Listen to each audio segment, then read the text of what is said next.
ಇವನ್ ಯಾರೋ ಹೀರೋ ತರ ಬಂದ್ ಮಧ್ಯದಲ್ಲಿ ನಾಯಿ ಹೊಡೆದಂಗ್ ಹೊಡೆದ್ಬಿಟ್ಟ. ಸರಿಯಾದ ಟೈಮ್ ಬಂದು ಬೆಂಡೆತ್ಬಿಟ್ಟಣ. ಈಗ ಏನಣ್ಣ ಮಾಡೋದು? ಮೇಡಮ್ ವಿಷಯ ತಿಳಿಸೋಣ ಬಂದ್ರು. ಸರಿ ಅಣ್ಣ, ಹಾಗೆ ಮಾಡೋಣ. ಬನ್ರಿ ಬೇಗ.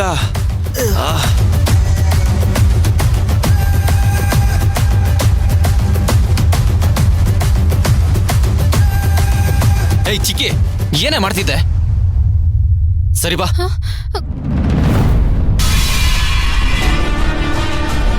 ಏ ಛಾಯ, ಬ್ಯಾಡಮ್ಮ. ಈ ಮನೆಯಲ್ಲಿ ನನ್ನ ಫೀಲಿಂಗ್ಸ್ಗೆ ಬೆಲೆನೇ ಇಲ್ಲ.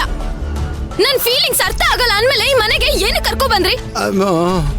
ಛಾಯಾ, ಯಾಕೆ ಹೀಗೆಲ್ಲ ಮಾಡ್ತಿದ್ಯಾ? ಯಾಕೆ ಅಂದ್ರೆ ನೀವೇ ತಾನೇ ನನ್ನನ್ನ ಹೋಗ್ಬೇಡ ಅಂತ ತಡೆದಿದ್ದು. ಈ ಮನೆಯಲ್ಲಿ ಇಷ್ಟು ಜನ ಇದ್ದೀರಾ, ಯಾರಿಗೂ ನನ್ನ ಪ್ರೀತಿ ಬಗ್ಗೆ ಅರ್ಥನೇ ಆಗಿಲ್ಲ. ಇಲ್ಲಮ್ಮ, ನಮ್ಗೆ ಅರ್ಥ ಆಗಲ್ಲ. ಯಾಕೆಂದ್ರೆ ನೀನು ಮದ್ವೆ ಆದವಳಿಗೆ ತೊಂದರೆ ಕೊಡ್ತಾ ಇದ್ಯಾ. ಅತ್ತೆ, ಅವಳು ಮನ್ಸಿಗೆ ನೋವಾಗಿರೋದನ್ನ ಅವಳು ಈ ರೀತಿ ವ್ಯಕ್ತಪಡಿಸ್ತಾ ಇದ್ದಾಳಷ್ಟೇ. ದಮಯಂತಿ, ಅವಳು ಹೀಗೆಲ್ಲ ಮಾಡ್ತಿರೋದು ಸರಿ ಇಲ್ಲ. ನಿಮಗೆಲ್ಲ ನನ್ಗಿಂತ ಈ ಜೀವ ಇಲ್ದಿರೋ ವಸ್ತುಗಳ ಮೇಲೆ ಕಾಳಜಿ ಜಾಸ್ತಿ ಅಲ್ವಾ?